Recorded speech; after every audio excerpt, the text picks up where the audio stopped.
So the next couple of questions, there are right answers to these. So 21% of this age bracket in a recent survey affirmed the quote, "I watch pornography to get ideas for things to try in sex."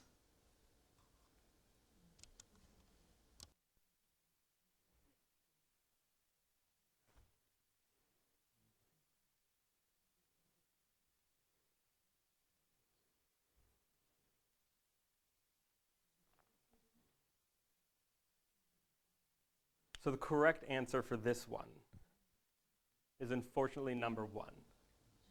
It's 21% of 11 and 12-year-olds in a recent survey said they watch pornography to get ideas for sex. And that 15 to 16-year-old bracket, over 40% of them affirmed that as an accurate statement. So the next question, what percentage of boys have seen pornography by the age of 18?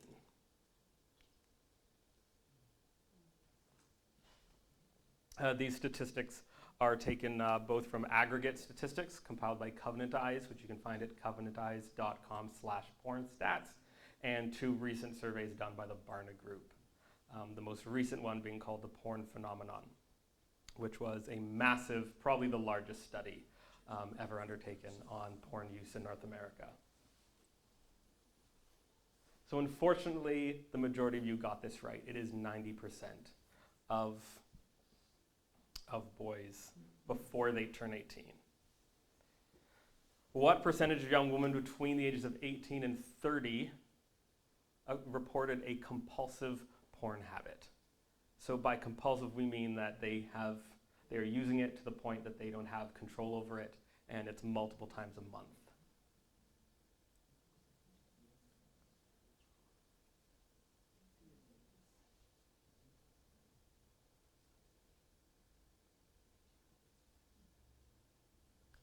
So the correct answer here is, again, I think it's surprising to most people, is 76%.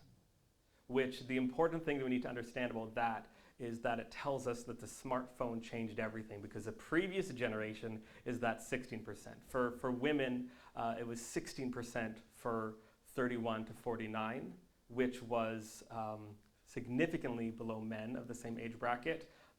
According to a 2014 Barna Group study, which reported men of the 31 to 49 to be compulsively using porn at a rate of about 56%. But once they dropped down to the smartphone generation and the anonymity and the accessibility of pornography became so equal, for lack of a better term, the numbers became almost identical, 79% of men and 76% of women. This is my least favorite stat in the world. How many children younger than 13 have already seen child pornography?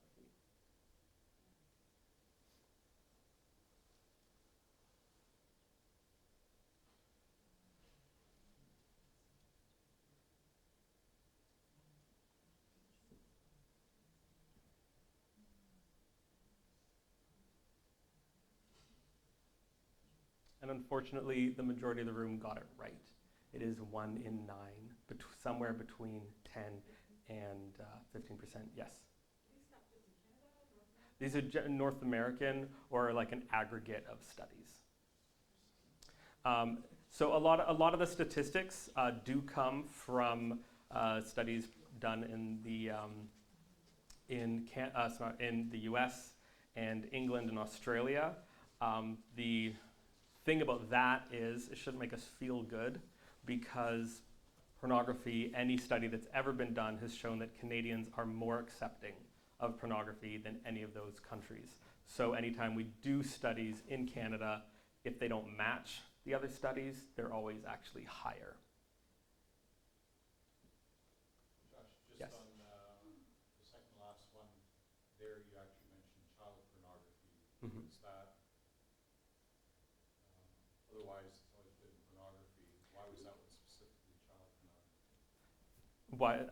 Just because the effect that it has on the children is to see that is so much worse. So yeah, it was worth breaking down specifically. And then this question, how many children under the age of 3 have access to unfiltered and unmonitored internet via iPads? Yeah, about 40%. And I mean, again, the problem with these statistics is in the ever-changing digital world, these statistics were true when they studied them, and yet, you know, the next study, they'll be higher. They recently put out a report that screen use amongst young children has tripled in just the last couple of years, right? So we can only, you know, extrapolate from that these statistics that, you know, were true when they were studying them, and whenever this report came out, that they are higher. For Q&A during the presentation, if you want to go back to that initial website, strengthfight.ca/live, you can click on Q&A, and it will give you the option to submit questions, and you can also vote on other questions. If other people ask the same question that you were going to think of, just hit the like button, and it'll upvote that thing so we know that more people are asking that question. And feel free to write down and send in any question during the presentation. I'm going to be trying to get through quite a bit of information in not that long, and so feel free to put your hand up if you have a clarifying question. If you don't understand what I just said, you need me to expand on it. If you have a question that would be I think better left for the Q&A, I'll just ask you to submit it if we need to keep going, or if we end up in kind of a back and forth, I'll just ask you to resubmit the question for the Q&A. But please do feel free to put up your hand and ask a clarifying question during the presentation. Otherwise, anything that's kind of in addition or a little off topic or just your own wondering, not exactly to the point of what we're discussing at that moment, just put it in the app instead, and we will try to get through as many questions as possible. Awesome. So according to the schedule, I'm supposed to start my presentation 90 seconds ago. So we're pretty much on time, which is impressive, especially for a church function. So just to tell you a little bit more about Strength to Fight before I get into the meat of the presentation. Strength to Fight is an organization based in Canada. We are, as far as we know, still Canada's largest and only national organization with full-time employees focused specifically on the issues related to pornography. So there are other organizations, and they're fantastic, that address a lot more areas of sexuality. But they're not specific to pornography, and there's other organizations that are specific to pornography but still aren't full-time or do presentations across the country. And so we are hoping that is not part of our bio for long, because we need so many more people in this fight. We began simply because there was a need. A couple of years ago in Ottawa, the entire Ottawa University hockey team got suspended for an alleged group sex assault. And suddenly all over the media was this idea of campus rape culture, and what was it? Is it a real thing? Is it a made-up thing? Everyone on the political spectrum knew that all they knew was that the other people were lying, and just this big kerfuffle, for lack of a better term. And my brother and Peter, who is downstairs speaking to the youth, and another friend of ours, they got permission from the university to do a presentation on how porn fuels rape culture. And they did it in the main student center, and they broke it down into how porn fuels rape culture, how it fuels human trafficking, and then the third part was the way out, and is essentially the gospel, and someone sharing their own testimony of going from addicted to freedom. And it went really, really well. We had people who were, telling us it was going to be so stupid, and they were going to shred us in the Q&A, and instead they sat there silently. And one of them emailed my brother actually the next day, and he said, first you silenced me, then you won me over, and now I'm asking for your help to deal with this. And we got all this really great feedback, and we thought, hey, wonderful, we did a great event, awesome. But over the next 8 months, we got 65 invitations to come speak across the country. And we were all working other jobs, doing full-time stuff, a lot of us involved in other ministry, another church ministry, and we all thought, we'll try to do this just kind of as a hobby, and it turned out that there is no way we could keep up with that. So about 8 months into that, some of the guys ambushed me in a meeting. They fully lied about what the meeting was about. And halfway through, they said, we're meeting because we prayed about it, and we feel that you need to quit your job and go full time. And so I said, that's awesome. Like, do I get to pray about it? Like, if someone ever says, like, God told me that we're supposed to get married, you're like, that's cool. Let you know if he tells me. It's only ever happened to my brother twice. And he's still not married, so God obviously did not tell him. Right, but I went and I prayed about it, and what it came down to, really for me, was the fact that I had a little 6-month-old Eliana. And the more I thought about it, the more I just knew that I had to do something. Because I am nothing but a statistical norm. I discovered pornography at the age of 8, literally stumbling over it in the street. Right, I by the age of 14, wasn't trying to navigate my neighborhood and pornography in the street, but the internet with its millions upon millions, up to 12% of the entire internet dedicated to pornography. And I had no context for this. My parents, in that time, the internet was just exploding. Nobody knew what to do with it. Nobody knew what was happening. And they had no idea how to prepare me for that. I tell them both, and they know this, that they did a terrible job, and it's not their fault, because I don't know anybody who did during that time.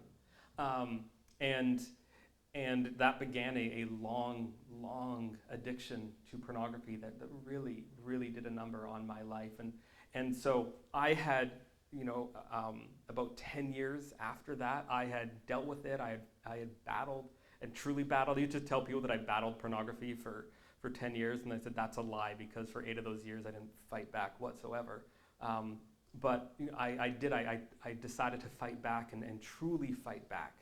And do whatever it takes to deal with this. And so I was really happy that it was, in my past, it was part of the testimony was that I was, right? Not that I am, but I was addicted to pornography. I no longer am. And I was really happy with that. And I didn't necessarily want to talk about it all the time. And yet I was looking at my 6-month-old daughter, and I thought, statistically, in 8 years, that's the most common age currently to be exposed to pornography, and the number is constantly dropping as the world is just getting wilder, and the internet and smartphones and everything just keeps on changing so fast. And I thought, I have 8 years statistically before, no matter what I do, before she sees something, doesn't matter. That's just the statistics, and the statistics are stats for a reason. And then even beyond that, I thought to myself, who in the world is she going to marry? What if she is that kid? What if she is that one kid who doesn't see anything? Who's she going to marry? And I just basically said, I'm not okay with this. And I was talking to my pastor, and he said, well, it's really plain. Somebody needs to do it. You know somebody needs to do it. If nobody else is doing it, you have to. And so we went for it. We tried to raise money. We raised too little and launched too soon, but we went for it, and in the last 2.5 years, we've had the opportunity to do close to 175 presentations across the country and speak to parents and youth, to speak in universities and dozens of denominations and parents and teacher conferences and student assemblies and interesting community groups that we're not sure why they brought us in, but they're just desperate for someone to address these issues. And the thing that we have realized in terms of where Strength to Fight is now is that our mission is to equip and empower men and women, girls and boys to live porn-free lives and build porn-free communities. And we focus on that word equip and empower because we actually believe it's possible. Right? That we actually believe that there is help out there. Someone said, what is Strength to Fight? I said, Strength to Fight simply exists because we believe that for every question with the word pornography in it, there's an answer, and we have the audacity to think we might know it. That's the space that we are trying to fill, because right now there's a growing awareness in culture in general that pornography is a problem. And yet, the fact is there's actually a lot of help, there's a lot of solutions, there's a lot of things that you can do, but it's really hard to know what they are. And so our purpose, and what I'm going to do hopefully here tonight, is help people connect from the problems that they know about to the solution there is. Right? So the majority of you said that you think that porn is a big problem. Right? You put 9 and 10 for the problem. And yet, it was scattered all over the board for how prepared you feel to deal with it. And I don't blame you, because it's a very difficult thing. And so our mission is to give people practical and truly helpful tips and tools to actually deal with this. And my hope is that you leave here tonight feeling like you actually know what to do. That with all the craziness going on in the world, you actually know what to do. And before I get into the first section here, I have to tell you one more story. It's a story of actually how I ended up leaving what I was trained to do, which is I went to school for radio broadcasting, and I worked in news. I worked for a 24/7 news radio station. And one of the things that led to me leaving that was I got to work. It was the evening shift, and we're throwing the news together, and I was co-anchoring. And as we're about to go live, a police bulletin comes across the bottom of our screen. There's a bad accident, so the airlifting a 32-year-old man, a 30-year-old pregnant woman, and a 2-year-old boy. And the most important thing in news is traffic. That's what people care about the most. How are their lives affected by traffic? And so that goes, first story, going to be the number one thing, because they shut down this whole major road, and so that's going to be first thing we read. And I mean, in working in news, these things come across the screen nonstop. Like we don't tell people half the terrible accidents and fatal accidents and everything that are coming across. And so it's pretty normal. And so the words that I'm about to read are in front of me, the music is playing, and as I hit my microphone to talk, my phone that I had left on the counter lights up, and I just happened to be able to see it at that specific angle. It is my friend texting, "Pray for Jimmy." And all of a sudden I couldn't speak, because my friend Jimmy was 32, and he had a 30-year-old pregnant wife and a 2-year-old son. And I suddenly knew the faces and the people behind that news bulletin. And I could not speak. Sound just would not come out of my mouth. And I'm looking over at my co-anchor, like just kind of with my eyes begging her to start reading, because I couldn't talk. And it ruined news for me. Because all of a sudden I couldn't read these stories. It was like every story that came across, every accident, every fatality, every mass murder, everything, the descriptions matched people I knew. And I saw the news, I think, the way God sees it. Every single person, every single statistic was a story of someone he made and loves. And for me, it ruined it. I couldn't do it anymore. And that's what began my journey to move out of news and out of radio and into ministry, because there are no statistics in God's eyes. There are only stories. And so as we talk tonight, there's going to be some difficult things that we're talking about, and there's going to be some uncomfortable things we talk about, and I'm going to have to tell you things that I wish I didn't have to tell you. There's going to be statistics we've already talked about that are going to make us uncomfortable, and I just ask you to lean into the uncomfortableness of it, to try to see it all the way that God sees it, because in God's eyes, there's no such thing as just statistics. It's all stories. It's all people that he loves, and it should both weigh on us and give us hope. Because as much as it breaks my heart to see it that way, it also helps me to cope with it, because I know that God sees it. He sees the whole world for what it truly is, filled with people that he loves, who each have a precious story. So that's just my challenge to all of you before we really get through the meat of this, is to really lean into it. If any part of this is making you uncomfortable, that's good. This is uncomfortable.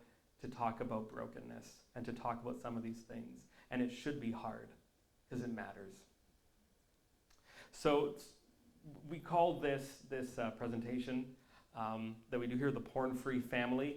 And it's just because we actually believe that we can live a life. It is impossible to live in a world that's unaffected by pornography. We've already talked about the fact that the world is so saturated in this stuff. We believe that our families can actually be free from the effects of pornography, whether we come in contact with it or not. And the first thing that the porn-free family is aware. So I'm just going to go over quickly what we're going to talk about. We're going to talk about the family being aware, proactive, romantic, and prayerful.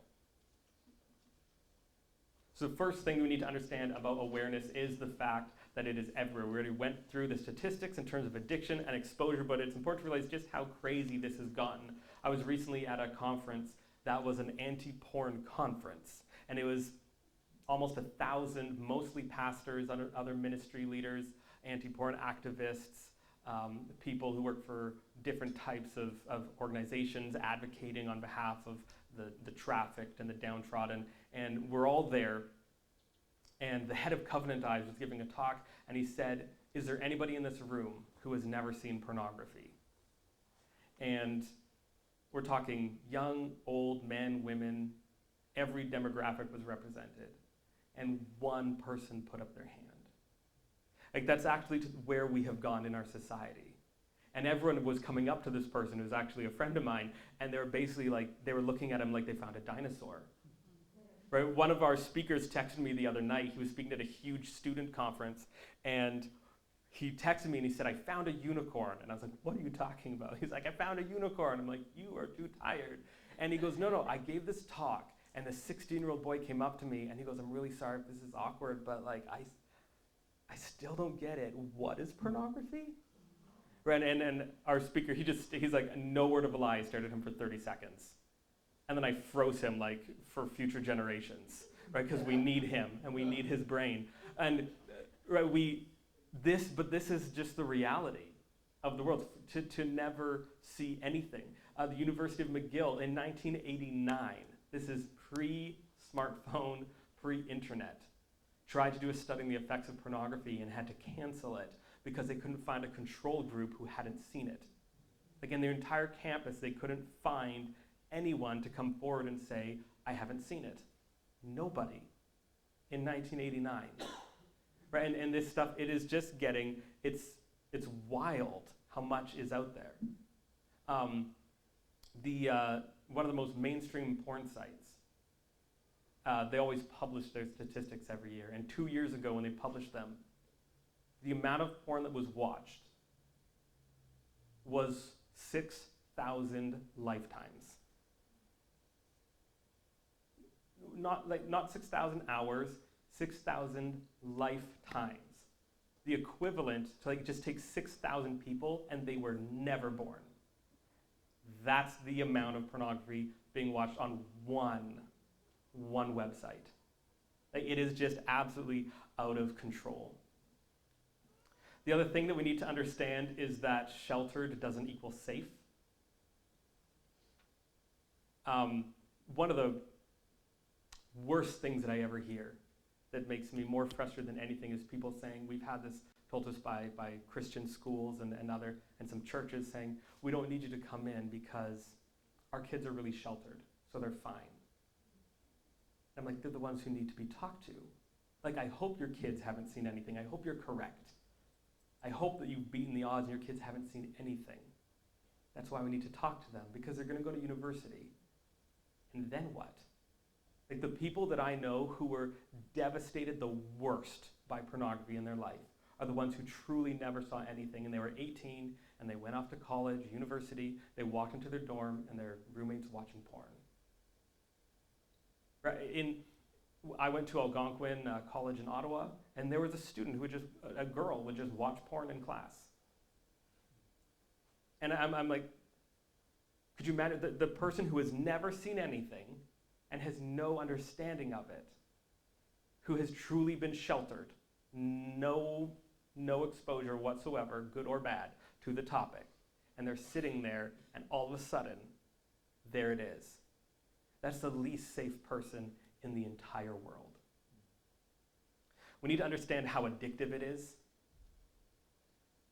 When a 12-year-old sees pornography, they receive a 200% shot of dopamine, 200% from what their brain can handle, dopamine to their prefrontal cortex. To think about how addictive that is. Like, do you all remember the first time you had bacon? Like, my 2-year-old, he almost shakes when he sees bacon because he loves it so much, right? And it's just like, he do bacon, bacon, bacon, bacon, bacon, right? And the fact is, if we're honest with ourselves, we're doing the same thing, we're just more mature about it, right? Like, you're sitting there telling yourself you're gonna have a healthy breakfast, and like, the waitress is walking past you with like 4 pieces of bacon on that ridiculous breakfast, and like, our brains are like, bacon, bacon, bacon, bacon, because how we know that we like stuff is when you eat something, you get this shot of dopamine, and the brain goes, that was good. We like that. Do that again. That's why you know that you want it the next time. Like, that's why you could know better, right? Like, we know, Peter and I were talking about the fact, like just the reality of getting older, and we're like, every time I hurt something now, I just know that's gonna hurt forever. Like, and yet, like, I know that I need to take better care of myself, but that doesn't stop my brain from being like, but I know that I want ice cream, like every night. If someone offers me ice cream and I say no thanks, that is like me overcoming the flesh. Right? My brain goes, hang on a second, we had ice cream, and we got all this dopamine, the drug that tells us this is good, do that again. And you have to picture like 200% dopamine of what the brain can handle. That's what happens. Right? There really is, in a way, only one drug in the entire world, which is dopamine. That's why they say, like, they used to say that pornography is like a drug, and now some scientists are saying that's really not true, because pornography is actually hijacking the sexual, which is normal. Drugs are the fake version. Drugs are trying to do what pornography does. And pornography actually doesn't just release the drugs that give us the high, it also releases the drugs that give us the low. It'd be like taking crack and heroin at the same time. That's pretty bad. And we need to understand this isn't to freak us out, but just the reality of this is what is happening. When one sees pornography, this is what is going on chemically in the brain. Right? I was speaking to a sexual addiction therapist friend of mine, and I was just sharing some of my story, and he said, "Oh, right, you're a biological addict." And asked him he goes, "Oh, like there was no trauma in my life that led me to nothing happened." Right? It can often be where that's related, where there's sexual abuse or other types of trauma that the pornography entered in that way. That's very common. But he's like, you just were a kid who encountered something that you're biologically wired to become addicted to. That's just the science of it. So we need to understand this is not something to do with how spiritual we are. Like, how spiritual you are cannot change the fact that porn is addictive. It can change how you react to it, but it doesn't make it less addictive. It can help us know how to respond. It can help us behave properly to make the right decisions, but it doesn't change that it's addictive. It doesn't change that chemically is doing things to us. We need to understand just how destructive it is, that it literally is damaging our brains. But they say that there's a common phrase in the addictions community that addicts lose the ability to choose. And that's not an exaggeration, that's science. It damages, when you're overflowing your brain with all that dopamine and all the other chemicals going on, it damages your prefrontal cortex, which is the part of your brain that makes decisions. Like, there's a reason why kids are dumb. Because they literally that the part of the brain that makes decisions and understands things isn't developed. My friend got really offended at me because I said most of kids' problems are because they're dumb. And he was like, "What are you saying about my kid?" I was like, "Your kid is currently crying for cheese while holding 2 pieces of cheese." right? Like my kids do the funniest things. I laugh so hard at them, and my mom gets like really protective of them because I'm like, look at they're kind of dumb, and it's hilarious to me, like how they do the craziest things, and I'm like, I'm not upset with them, like. If we went back however many decades, all of us until back when we would be the same, right? So they just literally, their brain hasn't developed, and pornography does not allow the brain to develop properly. It doesn't allow us to be able to make decisions. When a person, a child or an adult is addicted to pornography, and they're saying, how did I make that? Like, I don't even understand why I made that decision. That's just the reality of what happened to their brain, is that they are losing the ability to properly make decisions.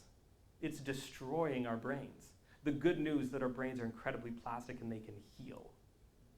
It's one of the most encouraging things to me in the fight against pornography was actually reading up on all this science, and I encourage you to look it up. There's a great resource called the Porn Circuit that's available on Covenant Eyes, and it explains a lot of the science, and it was the most encouraging thing I ever read. It was just about the science, but it talked about how much our brains can change, and so as much as it's frightening that they can change for bad, it's encouraging because it means they can change for good. They can heal themselves. We just have to be purposeful about it, but we need to understand what's happening. The effect on behavior is insane, the way it changes our behavior. People will say pornography, like what you watch doesn't affect your behavior. I'm like, really? Because then there's like trillions of dollars being wasted by the ad industry. Like, why are Super Bowl commercials worth something? Like, they're worth $3 million for 30 seconds, something like that? Because they think that what you watch affects your behavior. I like talking to like grade 9 students about this because I just tell them like, do you remember watching Pirates of the Caribbean for the first time? And they're like, yeah. And I'm like, and then what did you do? And they look at me and I'm like, you went into the backyard and you played pirates. And they're like, yeah, pirates. And they get it because they're like, right, we watch stuff and then we do it, right? Like me and my brother would watch the Olympics and then like run out and immediately build like a high jump or whatever it was. That's what we do when we're kids. And that's always how we behave. We just kind of, at a certain age, we realize that we shouldn't run out and build a high jump in the front yard because we're supposed to be making dinner. But it still happens to us. I was watching a documentary called Knuckleball. It was literally 90 minutes about throwing a knuckleball pitch in baseball. The point of the documentary was that almost nobody can do it. Like that's the entire point of the documentary. It was following like these 4 pitchers. There's only ever been like maximum 2 pitchers at any one time who are good enough to throw a knuckleball at a major league level. And I watched this documentary for 90 minutes, and then the next day I went out to play baseball with a bunch of friends, and I was like, I can do it. I can do it. Right? Like you think like, I'm pretty sure I can do it.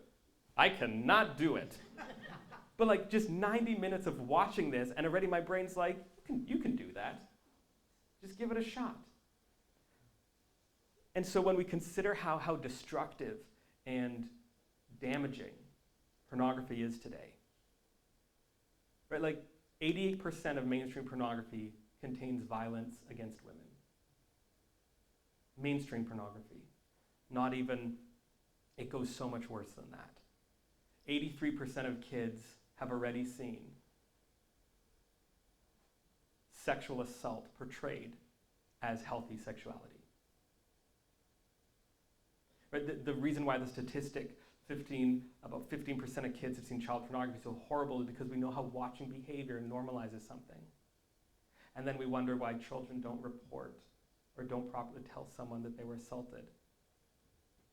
If you already had normalized it, why would you think that you could tell someone it was bad, something that happened to you?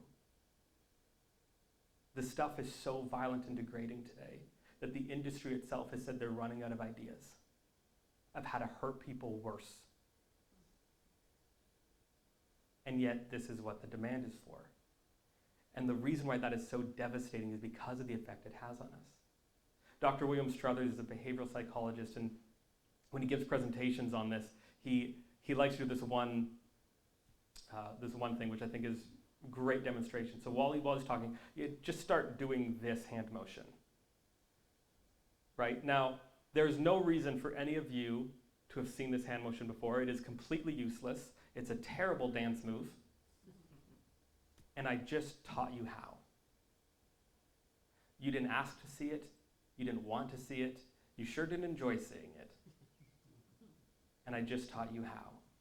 Because that's how our mirroring neurons work in our minds. What we see, we immediately, our body tells us, it learns. It says, I know how to do that.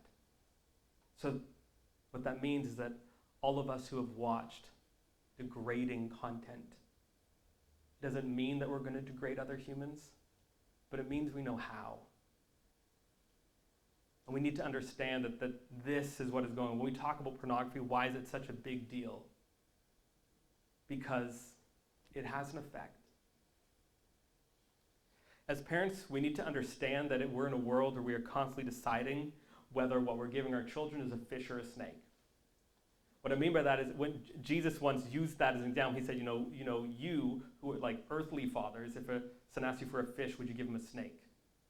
And there's a wonderful man named Father Sean Kakali who wrote an article on this, and he said that's what he tells parents who give their kids iPhones. You're giving them a fish or a snake. It sure looks like a fish, but it's really a snake. So we need to be willing to make the hard decisions as parents. Right? We need to be aware of what we're actually doing, to think it through. Because you see, if your child comes home and is asking for something that all their friends have, if you're a teenager, right, all their friends have iPhones or the newest phone or whatever, or their own tablet or their own, whatever it is, my daughter, she's 3.5 now, and from 8 months old, my wife would just look at me and be like, you're in so much trouble. Because, oh my goodness, she knows how to ask for stuff. I'm pretty sure that strangers in the store want to buy her things. I want to, right? I remember one friend of mine saying they have so many toys in their home, and they're always no more toys. No more toys for their birthdays. We tell people not to give us Christmas presents. We have too many toys. The house is a disaster. No more toys. And then they said, but that smile they get. I want to make them that look. I have to. I buy it anyway. We'll say we're not buying any more toys, and we both go out of the home, and somehow we both come home we cracked already. We bought them something because we want. And I understand that we want to give our kids good things. We just need to realize what we're giving them. Because if your child came home and said, Dad, all the other girls at school have a Cobra. Can I please have a Cobra? Be like, no, not a hard decision. So we just have to understand. I'm not saying never ever give your children any sort of technology, but we need to think about it. We need to consider what is actually going on. What are we actually giving our children? What are we doing? Are we actually thinking about it? So when we make these decisions, you got to think, am I actually giving them a fish, or is it a snake? And then just to understand, we are living in a pornified world. And what I mean by that is when we talk about all the statistics of how many people have seen pornography, what that tells us is that even if, and I hope so, right? I hope your child is the one that never sees anything, that's never affected by it, but we need to understand that that means they're the only one. Everyone else is, which means it's not just pornography. Understanding that our music is written by people who watch pornography, that our movies are filmed by people who watch pornography, that are politicians, right? That are lawyers and doctors. This isn't to freak us out, but we need to just understand the fact of the matter is the world that we're living in, and allow that to help us make wise decisions. We were talking just earlier about, having those conversations about do you let your kids go over to certain people's homes? And we feel silly asking other parents, hey, what are the technology policies in your home? Do you have filtered internet? Do your kids have their own digital devices? Are they allowed in the bedroom? To have these conversations. And the only way that we'll let ourselves not have those conversations is if we continue to tell ourselves that we're not in the world that we're actually in. If we actually face the facts of just this is our society right now, then we will find the courage to have those potentially uncomfortable conversations, to ask questions. Because the fact is, I just know that if if my child has 5 friends, never mind what their friends are dealing with, I know the percentage, I know the odds that none of their dads are addicted to porn is 0. Right? So I have to fulfill my role as a parent. I have to have those conversations. It doesn't mean I never let my daughter leave the house, but it means I'm going to be asked the right questions. I'm going to take it seriously, and I'm not going to let people make me feel like the crazy one. Right? So that's often what we get afraid that we're going to be the ones, we're going to look stupid. People are going to say, you're crazy. And I mean, just right now, with what I know, someone who thinks I'm crazy, I just feel bad for them. Because I know that they don't know. And I know that their kids have not a great chance of getting through life unharmed. And it makes me feel sorry. But it doesn't let me feel crazy. I do not think that, because I know the truth.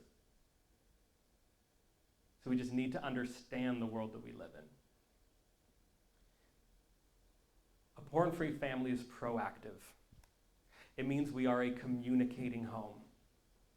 I know 2 guys in their late 20s who have never, ever seen pornography, ever. I mean, in today's world, that's a technological marvel that nothing ever popped up, nothing. There's one in particular I was talking to, and I said, how in the world did you never see anything? And he said, because I knew beyond a shadow of a doubt that any word I heard on the playground, I could run home and ask my dad, and he would answer. Not graphically, but specifically. And if he ever said to me, don't worry about it, tell you when you're older, it's an adult thing, I just would have Googled it. If I Googled it, what would I have seen? Or I'd ask a friend at school, probably be even worse, because as we established, kids aren't all that smart.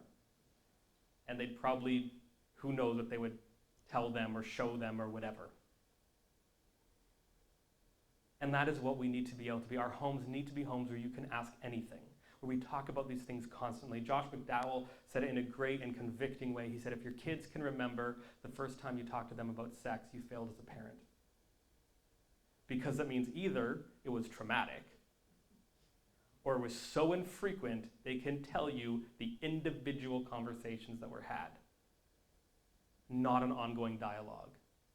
And I mean, like, my dad and I joke about this now, but like, that was my experience, right? Like, I was 12 years old and my dad was driving around. He decided to like tell me about sexuality. And the way he describes it, he was driving while I tried to get inside the dashboard because I was so uncomfortable, because it felt like this serious, serious thing, right? If you think about like, if your parents talked to you about sex at all, if they ever had like the talk with you, they probably, it was so serious, it's like you had to like dress up and sit at a boardroom table.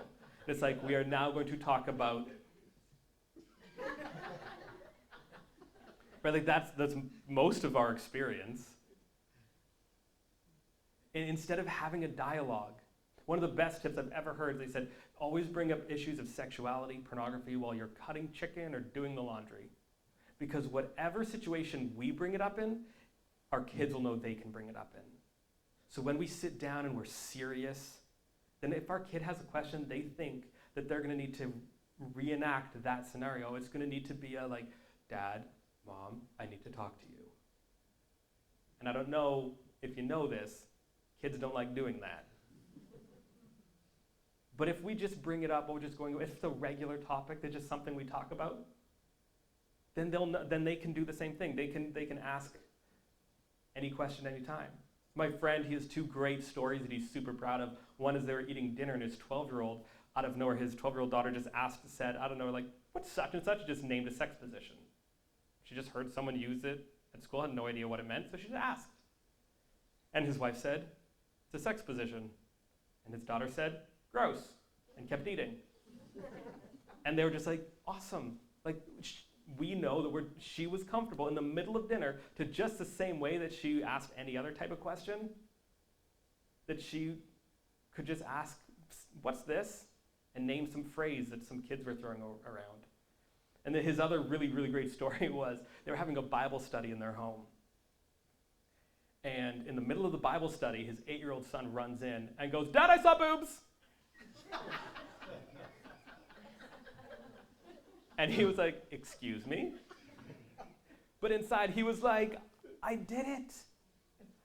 My son knew that he could run and tell me that I made him comfortable enough that he knew he had been on the iPad, and you know sometimes little ads pop up in the corner, you don't even realize they're there, right? He's just hitting things in his game, hit this thing, didn't even mean to, things popped up on the screen, and he knew, run and tell his dad.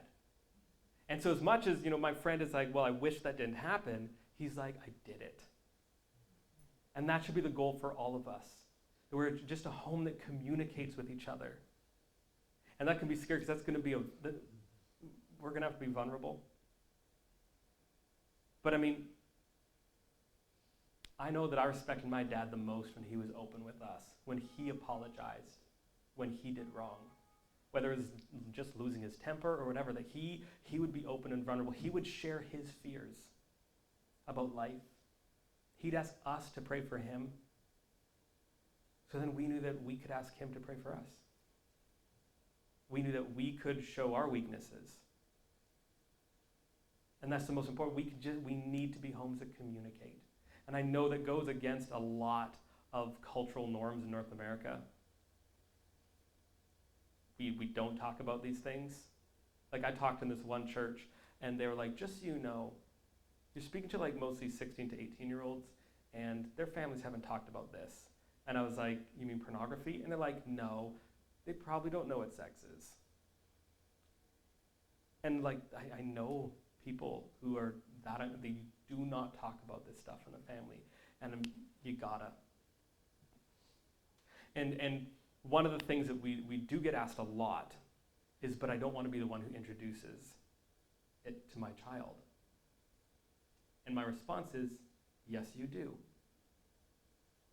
If your child does not know what pornography is yet, and you're the one that tells them, you're the one that introduces that word into their life, that is a wonderful thing.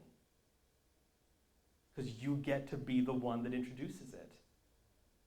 If you're afraid of that, then someone else is going to.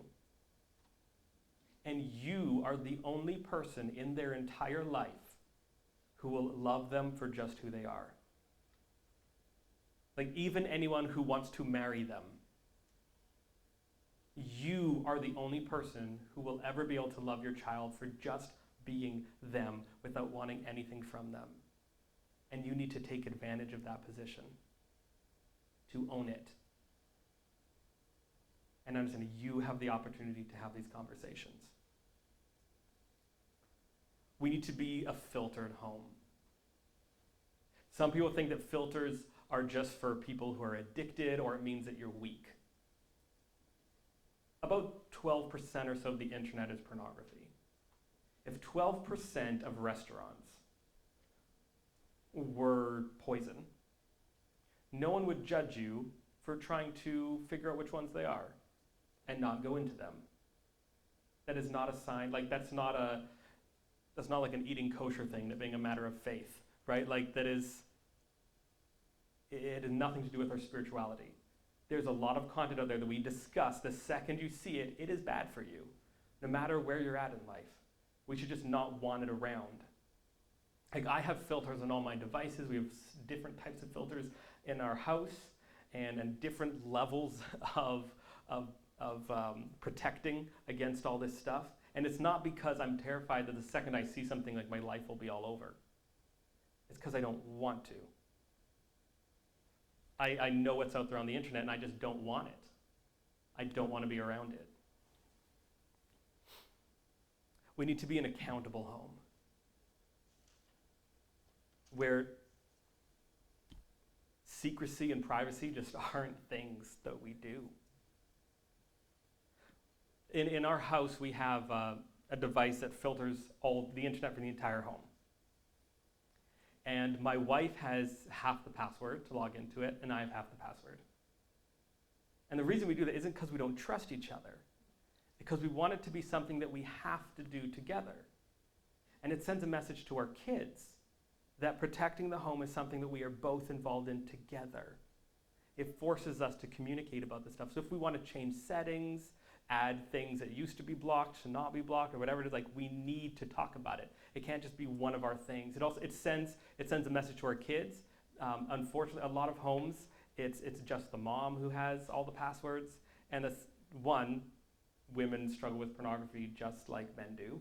And so that's not even necessarily a better decision. But it also sends a message to the kids that men can't be trusted, or that their dad can't be trusted. And so it's something we do together. It forces us to have those conversations.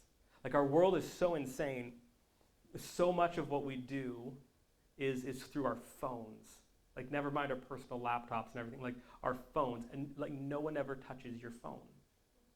And we live such a large percentage of our lives through that. So unless we purposely introduce accountability into our homes, it's not there. It doesn't exist. And that's not a healthy way to live. So I'm accountability partners with a lot of different guys, and I'll call them out on stuff, and they kind of go, but it's not porn. And I'm like, yeah, but you were shopping for shoes for 4 hours. What's going on? That's not a normal, like, something's off. Right? Like, they watch Netflix for like 8 hours one day, and I go, what's wrong? They're like, no, it was fine, I'm fine. Like, what? Why are you on my case? I'm like, because if you were sitting in my home watching TV for 8 hours, I'd be like, hey, what's going on? You're not okay. We need to just have this be a way that we live, to let people into our lives, to let our spouses, to let friends. I think it's the only way to get through this is if we walk together. That was the thing that made the difference for me in my fight, was actually letting people into my life. Where it got to the point where people knew me better than I knew myself. I'd walk into the office, and people are like, you're not okay. And I'm like, oh, I'm not okay. Where they would spot, because the point isn't to just like stop yourself right before you watch pornography. It's to stay out of the mindset that gets you there in the first place. And it's only when we let people into our lives, truly, that anyone will ever be able to spot it when you're not doing so great. Or like nobody watches pornography when they were in the middle of building a boat. No one's out there building a boat, and all of a sudden halfway through they're like, I should not do this, and I should watch porn. That's not a thing. But you know what I see when I get my friends' accountability report and they watch porn? I see it coming days before it shows up in the report. They clicked on this article, they visited this website, that's fine, but some of the articles aren't so great. And then it was this, and then it was this, and that. Like, there's this long progression. Right? It often comes after that 8 hours of Netflix, 4 hours of shopping for basketball shoes. Because something's going on, you're not feeling great, and you're trying to check out of life. Right? And only if you let people in who can call you out on that is when we do okay. And so never mind pornography. For any type of sin. For any type of sin, it doesn't start in the middle. You're not like doing great 1 second and all of a sudden you're lost in some sin. So, and that's what, like, when I travel, I'm always texting my friends, letting them know how I'm doing. I let them know how we're doing financially. Like, we talk about everything. Because, like, when I'm on the road, I'm always telling them what's going on. Because, I'm tired, hungry, eating too much junk food, lonely. Like, anything that, never mind pornography, that just leads to sin, to making me vulnerable, weak. And walking with my friends is what makes me strong. So we need to model that. If we aren't accountable as parents, our children will not be. Again, this goes back to the being open about your weaknesses.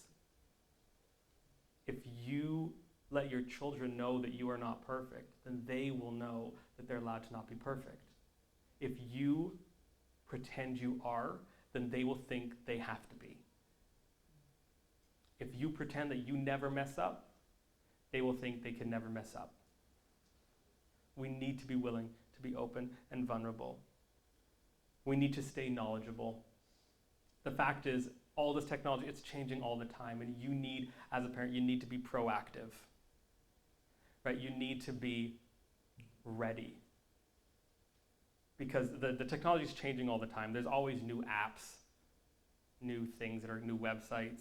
And so just stay informed. So, follow us on Facebook. We post a lot of stuff from other experts on, the new devices, the new websites, the new terms and phrases kids are using at school.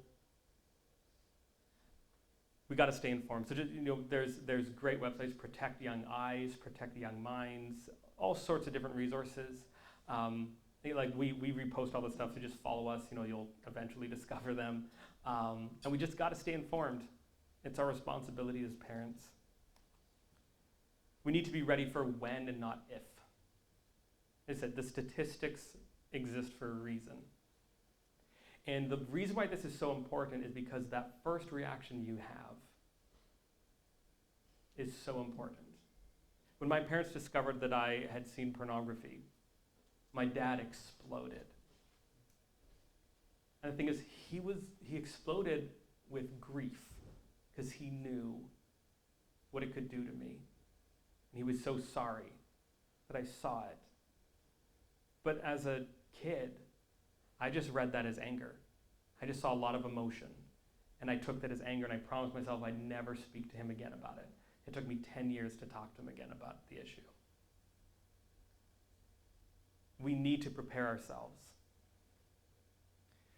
Father Sean Kakali tells a great story about this 8-year-old boy was brought to him. His parents said, we caught him watching porn, basically fix him.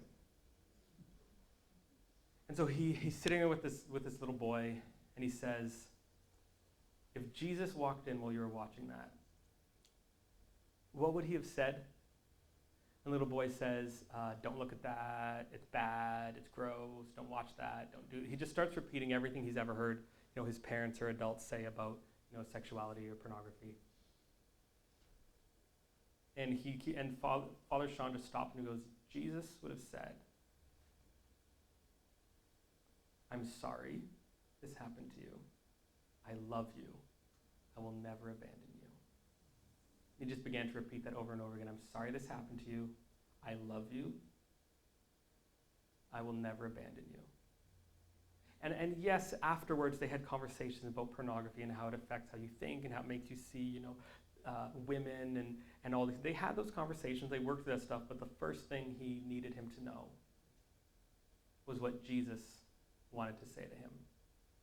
So the challenge to us as parents is, have we thought about what Jesus would say, and are we prepared to say it? Unless you actually think about it, unless you actually prepare yourself, you will not respond that way. So we need to be ready. Literally, think it through. Imagine in your mind's eye your child coming to you and saying, either I saw porn or even I'm addicted to porn, or whatever it is. And if it makes you in your heart be like, ugh, if you can imagine yourself just losing it, you will respond that way. You need to take the time to pray through it, to ask God to help you. In that moment, am I ready to say what Jesus would say? Sadly, in today's world, we need to also understand that in such a pornified world, we cannot be surprised by just the amount of sexual abuse there is out there. And we don't have time to get into all of this. But there's 4 quick things that we need to understand, particularly as Christians, and talk through. And one is that the fact is that we as Christians, we have some really wonderful strengths, but to someone who is predatory, they are weaknesses. And so we just need to be aware. So I just want to quickly go through these. I wish I had time for an entire other presentation on this. We'll go through it. The first one being, we need to understand and teach our kids the difference between forgiveness and second chances. We're called to forgive, that is true, but often we get mixed up in the church and we preach only just forgiveness, meaning completely letting go of everything. Right? But the fact is, knowing someone who recently was in a very abusive relationship and, eventually gets out of it, and then the guy wants to get back together. She has forgiven him. She's walked a tough journey of truly forgiving him. But she also knows that, what he's done, and she's not going to give him a second chance. And often, unfortunately, we have been so eager to forgive and so worried that we're holding bitterness, we sometimes give people second chances, or especially around our children who, quite frankly, don't deserve them. And we just need to be willing to help our children understand the difference between letting dangerous people into our lives and understanding dangerous situations, and the fact that that's not necessarily the same thing as forgiveness. Another great strength that we have as Christians is often the understanding of the importance of family. But unfortunately, a lot of abuse we know is from within the family, whether that's immediate family, relatives, whatever it is. And for children to understand that they actually have autonomy over their own body, right? That they are an individual and they're not just part of the family unit. And of course, this is actually a common problem that gets blurred with Christian families, that we get so focused on teaching the good side of this, we forget to help our kids understand that they actually have bodily autonomy. There's a couple of really easy ways to do this. The way we do this with our kids, one of the ways we help them and we reinforce this idea is we let them know, even at this age, that they have complete control over who shows them physical affection. So if someone's over, even if their aunt or uncle is over and they're going to bed and we say, hey, do you want to give Uncle so-and-so and so-and-so a kiss? And they say no, we don't go, come on, give them a hug, which is a really common thing that people do. I understand that. It's just been a way that we, because we try to encourage our kids to, be friendly. But if they say no to physical affection, we always respect it, even from ourselves. Sometimes, so I go to give my little daughter a kiss goodnight, and sometimes she just goes, no kisses. And instead of just like grabbing her and being like, no, give me kisses, I want her to understand that nobody in the entire world has the right to demand physical affection. Because if someone ever does try to demand it, I want her to understand this is totally not okay. And if she especially knows that we believe that as her parents, that'll make her so much more comfortable to tell us. So this is one of the things, and to, again, like, give our kids a healthy understanding that they have their own identity, even as part of our families. Also, the difference between respect for authority and the ultimate authority. So we try to keep it right. This is a fairly disrespectful generation. And there are times that I feel called to raise other people's kids in the supermarket. But again, the difference between listening to someone because they're in charge and they're the boss, and that there actually is an ultimate authority. What our parents did, and I don't even think they barely, we told them how great it was, and they're like, we didn't think that fully through. We just thought it was a good idea.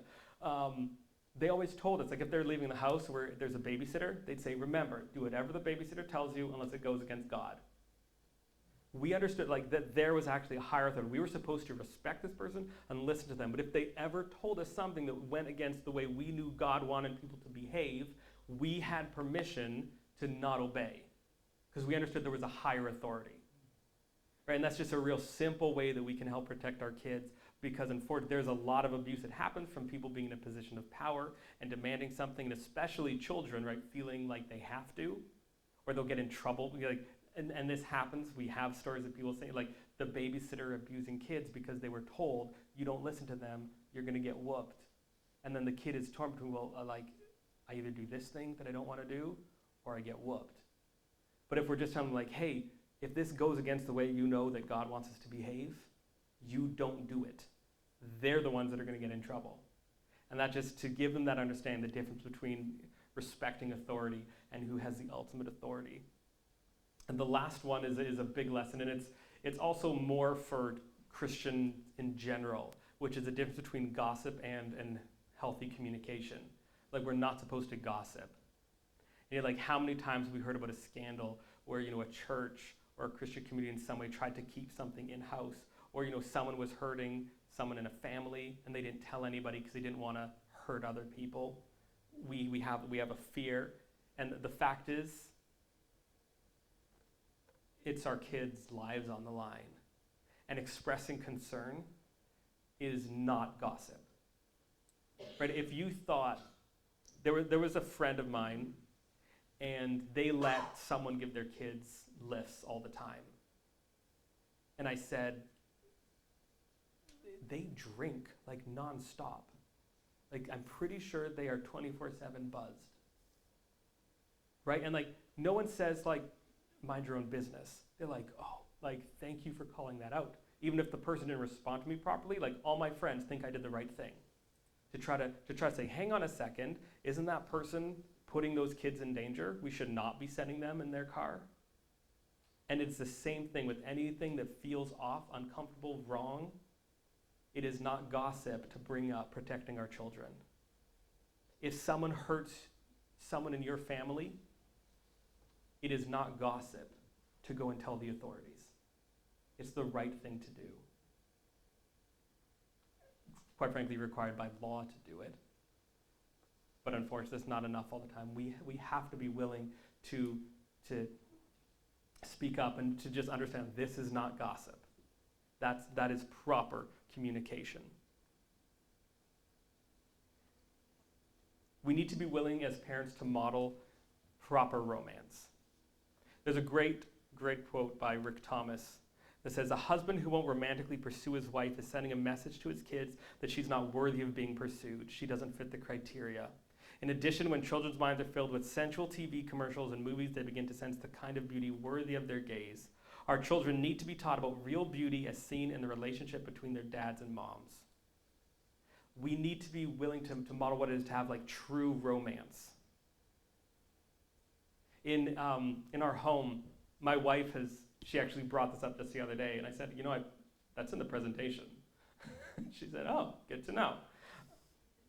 Because she was saying how she appreciates the fact that I will not let her criticize her appearance in front of the kids when I compliment her. So if I say, like, sometimes, like, it's in the morning, and I'll just look at her, and I'm like, you are so beautiful. And especially when we were first married, she'd always be like, no, my hair, like, start to be like, no, my hair's a mess, I'm wearing, and I'd be like, no, you do not say that. Because you're sending a message to our daughters that has an effect on whether or not you are worthy of my romantic feelings towards you.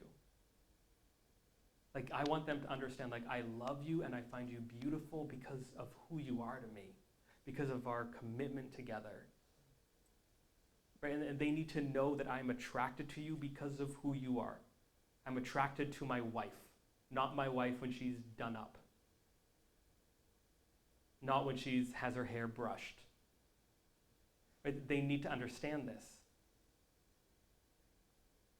They also need to understand that it is only my wife.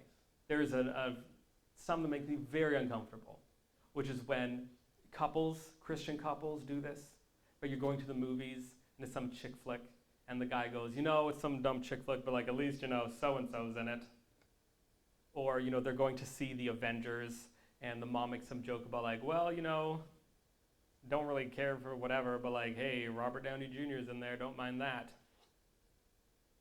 People, a couple of different offices I've worked in, they'd always joke about like their work husband or their work wife, the person they work closely with. We can't make those types of jokes. We need to remember we are communicating all the time to our kids about what true love actually is, what it looks like, what it means to be attracted to one another because of who they are, how that is a true relationship, right? We're trying to, they need to understand that sex is an expression of an intimacy that already exists, not a means to it. And they can only do that if they understand, if we are willing to set, we always used to joke with my parents if they were kissed in front of us. We'd be like, yeah, I feel so secure. But the fact is, we knew that our parents loved each other, and they weren't weird about it. I know couples that, some of my parents' friends were a bit over the line in letting us know that they were attracted to each other. Not talking about that. But to let them know, I want my kids to know how much I love my wife and how beautiful I think she is. And that it has nothing to do with however she's done up or whether she has put on or lost a couple of pounds. Because they need to know. We're setting an example for all their future relationships. We need to be prayerful. We need to remember who we are doing this with. The name strength to fight actually comes from this chapter, Nehemiah chapter 4. They're surrounded by their enemies, and they are terrified for good reason. Their enemies are stronger and terrifying. And Nehemiah gives this great speech. He says, remember the Lord who is great and awesome, and fight for your brothers, your sons, your daughters, your wives, and your homes. But at the end of the chapter, he says, so neither I nor my brothers nor my servants nor the men of the guard who follow me, none of us took off our clothes. Each kept his weapon at his right hand. Nehemiah understood who they were fighting with. Like the strength to fight came from God, the one who is great and awesome. He was reminding them of every single testimony that had happened to the people of Israel throughout all history. He's saying, remember that God is with us in this fight. And then he didn't just stop there in understanding that the strength to fight was God's, but he actually believed that God could then strengthen them to literally fight. They were ready. They were equipped. They had their weapons at their side, ready to go. Because they believed that the God who is great and awesome could strengthen them to fight, literally. And we need to have that attitude. We need to remember we are not in this alone. The fact is, if we just sit here and think about all the worst aspects of what we talked about tonight, all the statistics, everything going on, it can be terrifying, and for good reason. But think of every testimony you have. Yours and your friends, that God, the one who is great and awesome. He is the one that the strength comes from, and he can strengthen us to do it. It is difficult. This is not easy. I always joke that I'm going to have to quit giving talks in a couple of years because right now my oldest isn't quite 4, so I haven't officially screwed anybody up yet. It is difficult. It really is. But I know who is fighting with us, or quite frankly, who we are fighting with. The God who is great and awesome. So the porn-free family is aware of the problems and the dangers. It's proactive and prepared, has porn-free parents. You can't give someone something you don't have. So if you are still dealing with this, you gotta fight. You gotta do whatever it takes. If you want your kids to succeed, you're gonna have to. Whatever it takes. When I decided that I had to deal with this, I'd done lots of half efforts. I knew all the tricks to cathart for a bit and then do nothing. I confessed to guest speakers. That was always great because you could cry and feel great about it and then never see them again. So there was no accountability. But I tried to love God a little bit more. But the day that I said enough is enough, within one day, I'd sold my phone. I couldn't figure out how to lock down my iPhone at the time, so I sold it and bought a BlackBerry. That is the suffering that we were promised. But it was worth it. That BlackBerry sucked. My dad called it the BlackBerry Legion because we were sure it was full of 1,000 demons. It was such a terrible phone, but it was worth it. Right? I installed a filter on my computer that day. It ended up being a really bad filter, and I had to replace it with a better one. But I took action that day. I called my pastor. I was on staff at the church. And I called my pastor and confessed. I called my parents and talked to them about this for the first time in 10 years. I told my siblings. I talked to my friends. 2 days later, one of my roommates opened the door to my room while I was working there, and he had a giant rock. He just kicked the door open, dropped the rock at the bottom of it, nodded, and walked out. He's saying, you want to do this? You're going to do it. And that rock stayed right there till the day I got married. Because I was all right, I'm going to do this. We have to be willing to fight for our own freedom. We want to pass it on to our kids. We need to model godly romance. And we need prayerful reliance on God. There's a couple of things I want to bring to your attention just before we break quickly before the Q&A. First of all, if you are dealing with pornography in your own life or want to help other people who are, we wrote this little booklet. It's called Winning the Impossible Fight. And it's just going through really, really practically the very first steps to getting freedom, to start you on your journey. We ask for like a suggested donation of $5. If you don't have $5 or you don't think it's worth it, just take it, because we'd much rather you have it. And then quite frankly, if you know of someone who's dealing with this and you want to get it to pass on to them, take one or two or a couple. It'd be great. Exactly. Anywhere we always go, remember, every single person who picks one up is picking it up for a friend. It's just, I mean, if you just want to understand kind of how that journey works, it really is. It's a really simple, just straightforward thing. Our favorite resource in the world is this book, Good Pictures, Bad Pictures. It is written by just some phenomenal women who took 3 years working on it to make sure they got it right. And it just tells the story of a boy talking to his mom about pornography and addiction. And whatever your children know about sexuality at the beginning of the book is what they'll know at the end of the book, and yet they will understand pornography, addiction, and how to deal with it. It's a phenomenal, phenomenal resource. We have some of these on the table in the back for sale. They are $20, as are their new book, which is Good Pictures, Bad Pictures Junior, which is actually readable for your children who are ages 3 to 6. I did not think that they could pull it off when they announced that they were going to, but they did. It's an absolutely phenomenal resource. We have a handful of these for sale as well. If you just want to support the work that we're doing, we really are. We just have the attitude that we're in this to the end. I cannot wait until the porn industry goes out of business and I can move on to do something else. But until then, we are in it. And if you want to support us financially, that is how we survive and how we get to do what we do and develop new resources. If you want to just donate, that's great. If you want to donate and represent, as the children would say, well, that's probably like a 2 years old thing, so they'd think I'm lame. We have these t-shirts that say "Love People, Hate Porn." It is awesome when you're wearing that and you forget that's what you put on, and you're at the gym and you think like, people are really staring at me, that's rude. And then you realize why. And then there's this wonderful device, Kids Wi-Fi. It's actually created by a tech company out of Cambridge. And what this does is you plug it into the wall and it hops onto your network. It creates a secondary Wi-Fi network that within 90 seconds is all set up and you can select older kids, younger kids for the default settings for what it protects them from. The reason why this is so important is because you might have filters and accountability on all your children's devices, but other people come into the home. Their friends come in, you have guests, and it's really important to have, I think, the entire internet be protected. You could put on all sorts of different, I mean, it does a lot. You can set time limits, you can control it from your phone if your kids are at home.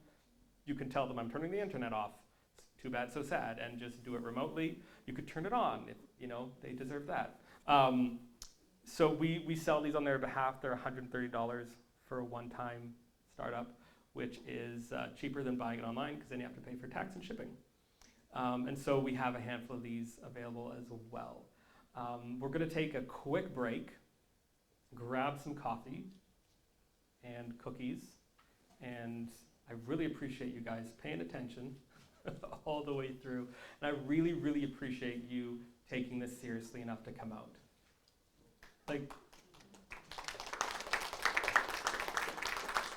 There's just one last thing that I gotta say to close on this. Dr. Marian Layden is one of the leading experts on the issues of pornography, and someone basically said, like, how do we beat the porn industry? 90% of the porn industry is owned by one company called MindGeek. Their head office is 2 hours down the road from my house in Montreal. The porn industry is worth about $92 billion. How in the world do we beat these people and all that they have? She said, if every time we let people who learn the truth stand up and say to the industry, you will never have the comfort of my silence again. When you guys show up and you get equipped, this is what the industry is terrified of. So thank you so much for coming out. But what are practical ways to safeguard tech devices from accessing porn? Phones, tablets, computers. So the way I always like to think of protecting our homes as kind of like a castle, right? So there is in the castle, you have the wall, right? You have a moat, you have guards, and it's all together. And so the best way to approach these things is from a kind of all-encompassing perspective. And so that's why I say when you have something like the kids' Wi-Fi unit, that protects the home from like kind of at the base Wi-Fi level. And so that's one level of protection. I think that any home with children should have something like that. Like I said, especially because other people come into the home and we don't have control over their devices. For locking down phones and tablets especially, quite frankly, if it depends on where the person is at in terms of what you do. And so Android devices are designed to be very open and customizable, and so they're actually pretty hard to lock down. So if someone is actually, if you're very concerned, or if you have young children, especially just kind of, it doesn't matter if they have discernment or not because they can't read. Or just any, depending on the situation, then you need something that's much more controllable. And so I suggest Apple products because the restrictions are much better than anything on an Android device. You can lock it down from nothing, so it means it doesn't matter what app they're using, the things that you block cannot come into any app. That just isn't able to be done on Android, so that's why I suggest Apple. So anyone who is actually struggling, it's a serious fight that they're in, needs to have, if they're gonna have a device, it needs to be an Apple product, just because of the way it can get locked down. Then it depends. I don't suggest some of the more invasive technologies, the spyware, the stuff that's basically spyware on your kids' phones, simply because security is actually a big deal, and I'm concerned. It is a common thing that children are targeted by people online who are nefarious in purpose, and they're trying to get information on your kids and photos of, anything like that. So that just stuff, I'm not comfortable suggesting it. If you feel that it's necessary, I wouldn't tell you it's, not to do it. But I'm uncomfortable suggesting to use that level. And then I just think anything needs to have the accountability side of it, because if we're not talking about these things, if we're not keeping ourselves and our families accountable, then there's always stuff that's going to happen. And if we can't talk about it and deal with it in that way, then the other stuff is kind of pointless. And so kind of my ideal scenario is always some sort of, whether it's kids Wi-Fi or there's other options like it out there, to something like that, to have at least accountability on all the devices, and for whether someone's personally struggling or whether it's children that we need to make sure that we have really good control over what they're accessing, to use Apple devices with the adult restrictions and all those things on. Other online filters for social media sites, I haven't seen anything that's really that good.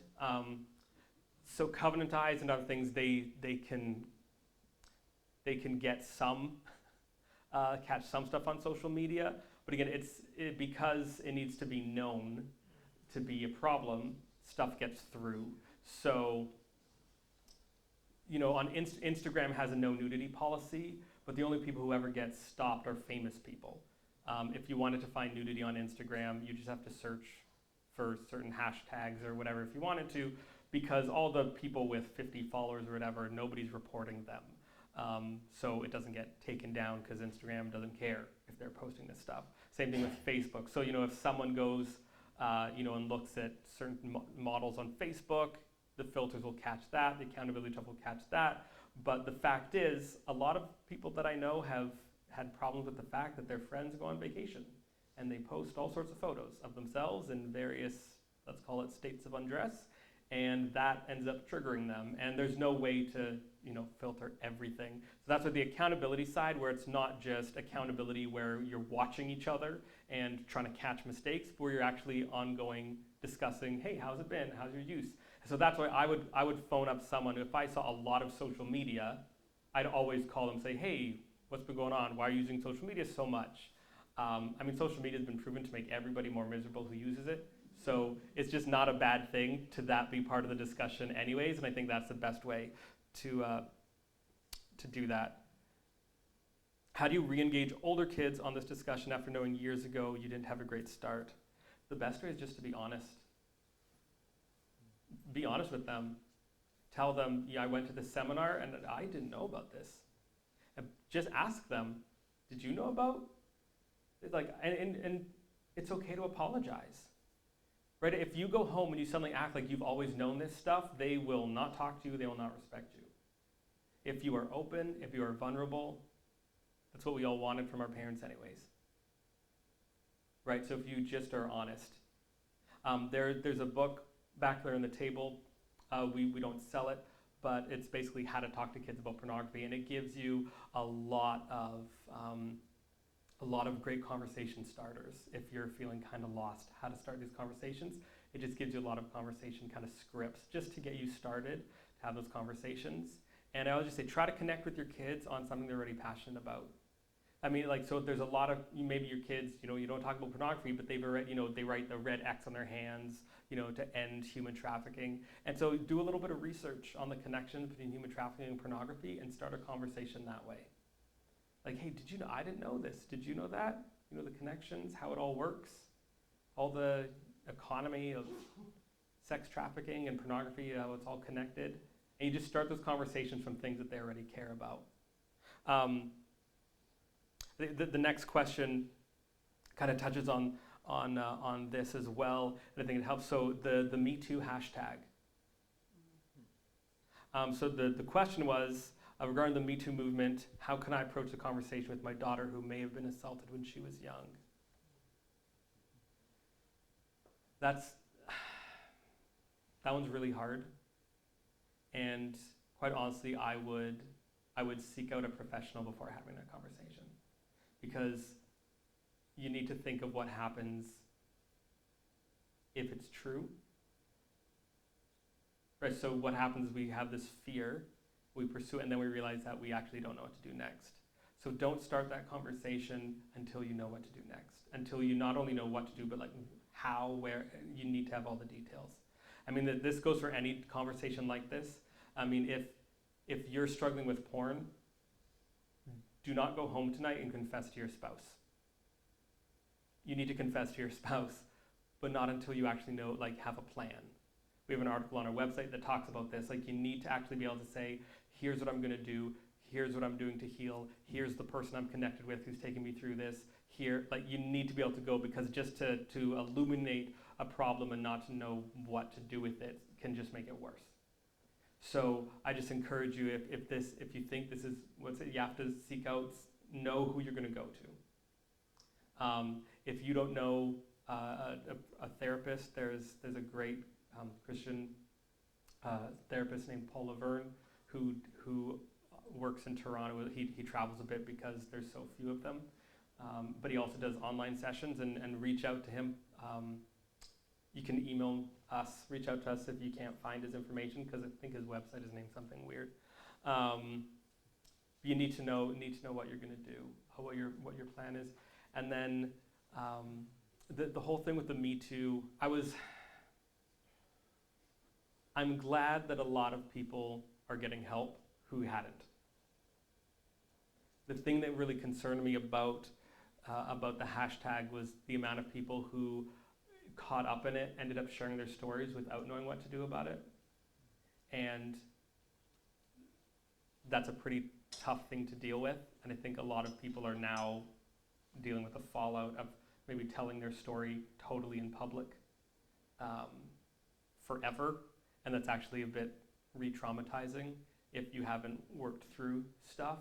So I think there was a good side to it, there's a bad side to it. Most of all, though, I hope there's not a wasted opportunity to have a conversation about where all this stuff comes from.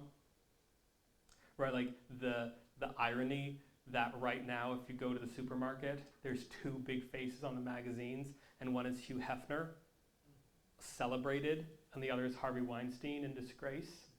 And like they have the exact same life philosophy. And so this is an opportunity to have a conversation. And so I think we need to take advantage of it, and that's a good example of an opportunity to talk to our kids, to say like, hey, have you been seeing this? I mean, one of my sisters called me because She's a teacher, and a former teacher of a lot of her kids posted a story. And so she knows, a lot of these kids follow this person on Instagram. And so she called me for like advice and having this conversation, saying like, I know you guys saw this. What do you think? How do you know that if someone ever hurt you or if someone has hurt you, that you could talk to someone? If you don't have anybody to talk to, you can talk to me. I'll be safe. These are all just opportunities to take advantage of when they come into the public conscience, to have these conversations when they're topical. For strength, some people asked what they can do to help with Strength to Fight. Signing up for our newsletter just to pray for us, that is absolutely awesome. Supporting us financially, that is great. But also just to stay in touch with us, because the fact that we do all sorts of events, we need volunteers. We have a couple of projects that are upcoming in which we'll need quite a lot of volunteers, just because we're trying to take a lot of data that's already out there and try to use it properly to kind of push all of our resources and everything forward, and create better and better ones.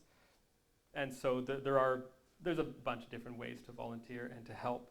So really just kind of get in touch with us, because it's always different in terms of practically helping. Once kids in a university seminar or school assembly realize the dangers of porn, where can they go for help if they have an addiction? This is why we don't go to schools unless they actually have a plan of what to do. And so if you are going to put on some sort of event, you have to have a plan for what to do with the people. So you have to make sure that you or other people are getting trained, at least on a very basic level, on how to walk with kids, how to deal with this.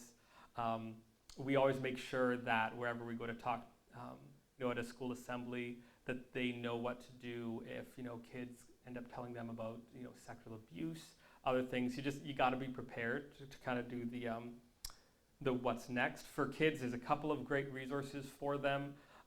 One is the Fortify program from Fight the New Drug. It's not the best program out of all the ones, but it's free for teenagers. And so it's a great thing for them to just start doing, because they can do it on their own if they're still too terrified to talk to anybody. You can just tell them to go to this website, and they're going to start going through these lessons that help them think through how they think and their behavior and how to change it and all this stuff.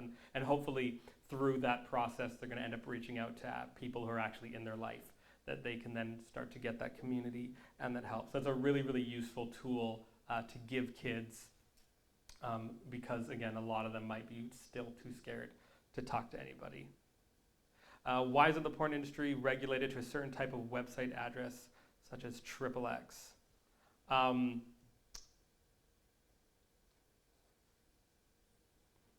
The porn industry has a lot of money, but even worse, a lot of people make money off the porn industry.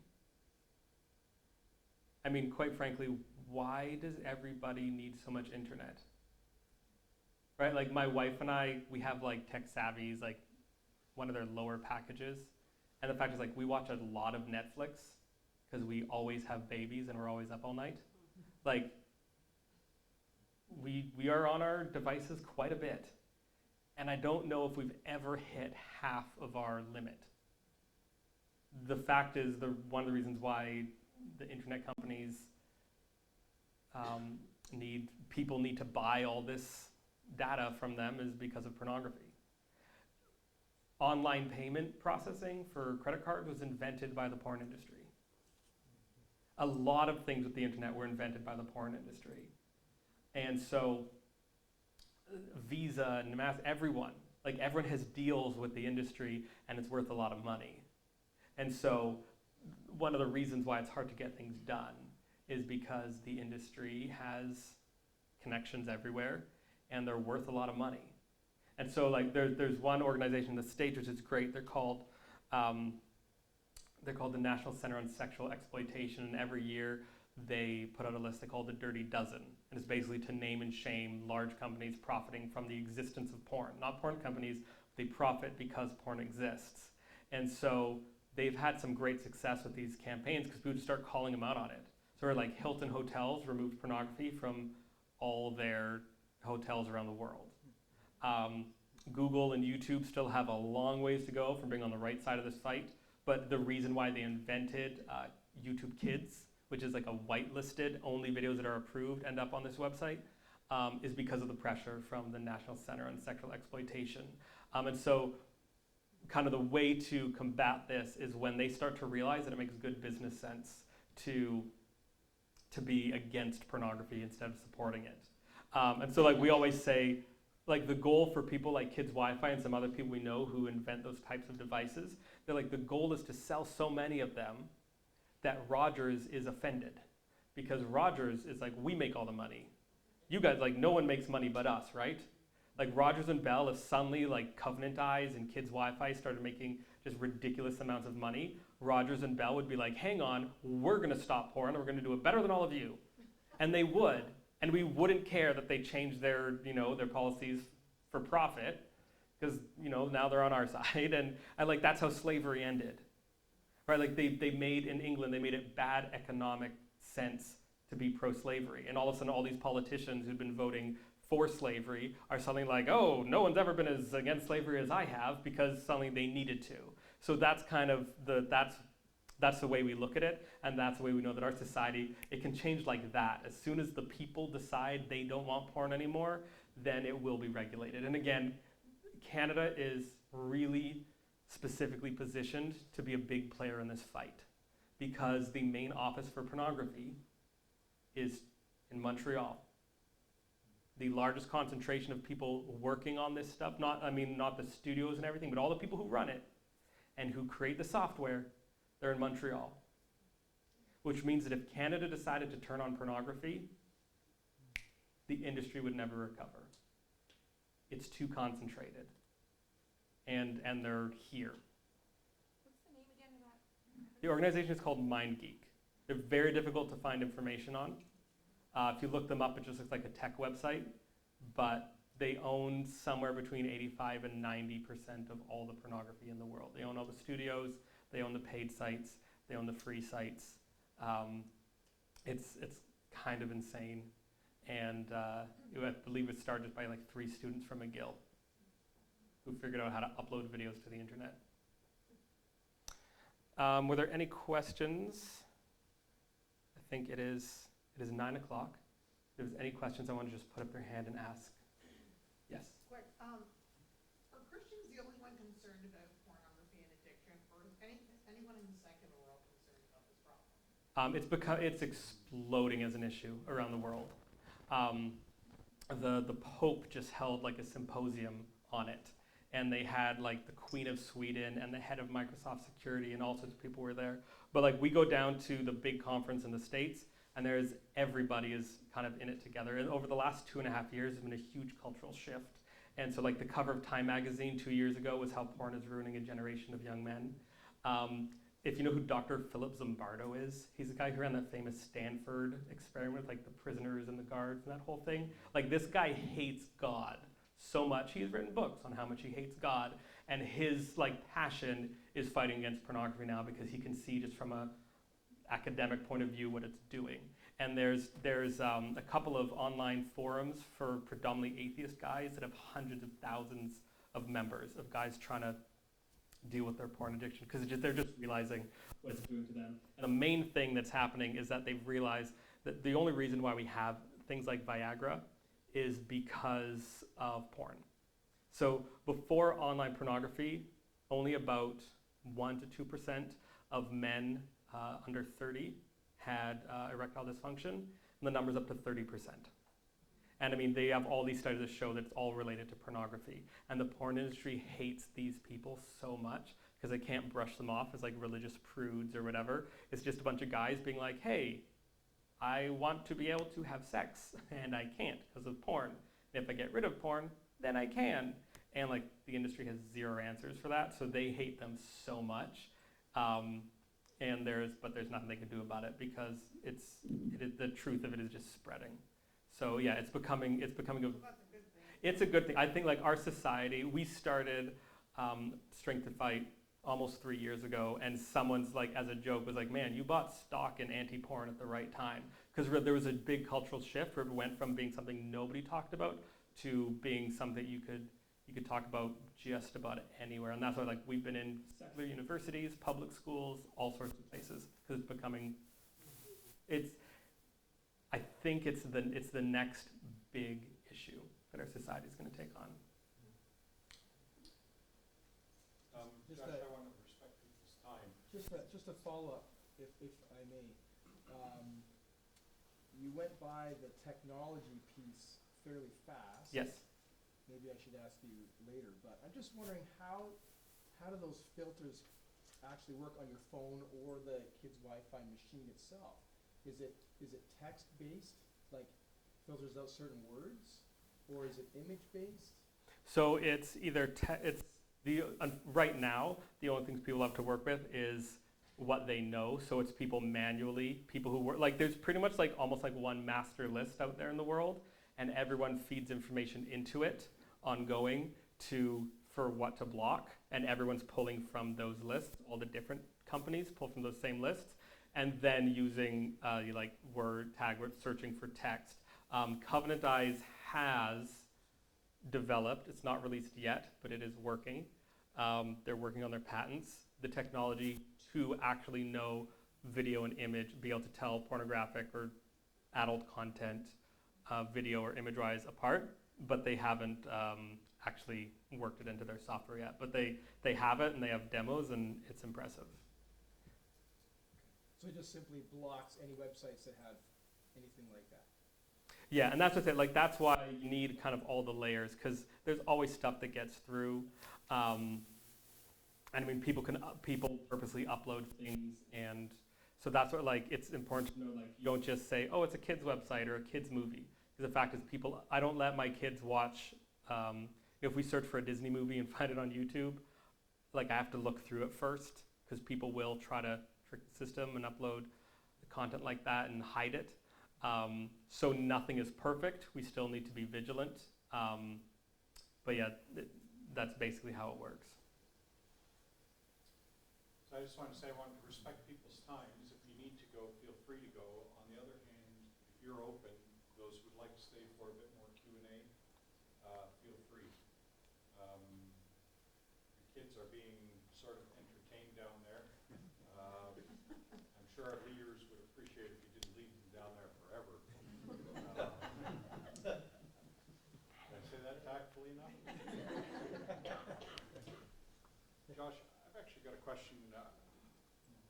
I find that there's a theology that makes it very difficult for our parents and our children, and it goes something like, if you continue to sin, then you're not really repentant, and you're wrong with God. That becomes very dangerous when you're talking about addictions. And a lot of kids will withdraw from parents, from the church, from God, because of those realities. What's a better way to communicate? The thing that helped me get free was when I understood my identity in Christ. When I understood there was nothing that I could do to make him love me more or less. Nothing. That my identity began and ended with the phrase, created by God. Like I'm a creation of the King of Kings, creator of the entire universe. The thing that keeps us in addiction the most is shame. The thing is, we get confused talking about shame because there's good shame. Good shame is how I learned to shower and wear deodorant. But that's about behavior versus your identity. I hated myself. Right? I looked at myself in the mirror almost every single night, looked myself in the eyes and said, I hate you. Because I couldn't see myself outside of my behavior. And that's how I saw myself, only in that context. That actually feeds the root cause. That is the number one reason why we're in that cycle at all. Or because I said, like, the sin of pornography, in essence, is sacrificing another human on an altar to yourself.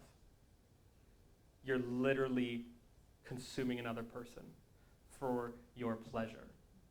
To do that, you're convincing yourself that they don't matter. The problem is that they don't matter then nobody matters. If nobody matters, I don't matter. If I don't matter, then it doesn't matter how I treat them because nobody matters. And it's when that cycle was reversed, when I understood that I mattered, that I couldn't change it no matter what I did, that I was a creation of the King of Kings, creator of the universe, made on purpose, for a purpose, not perfect, but perfectly according to a plan.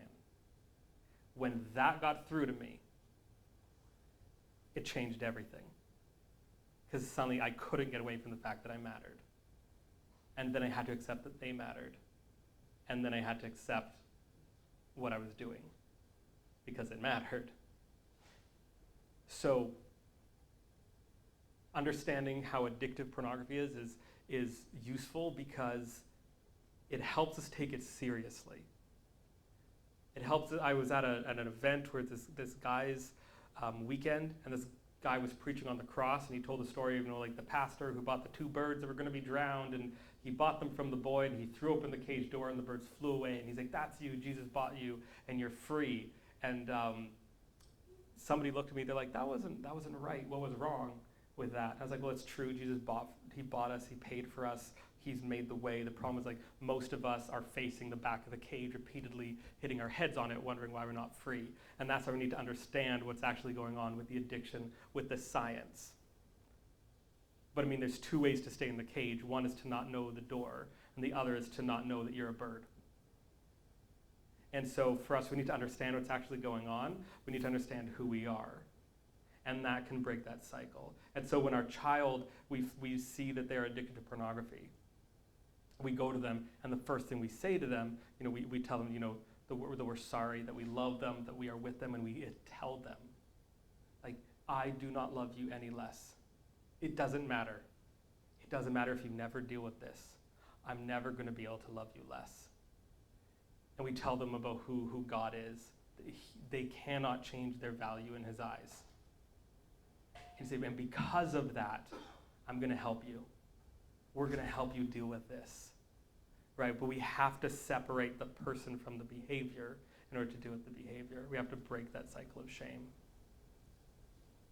So that's where the definition of sin is something that separates us from God is very, very deadly.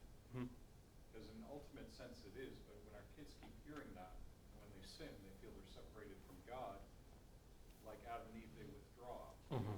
And they withdraw from us. And that's the absolute opposite of what needs to happen. So we really have to learn to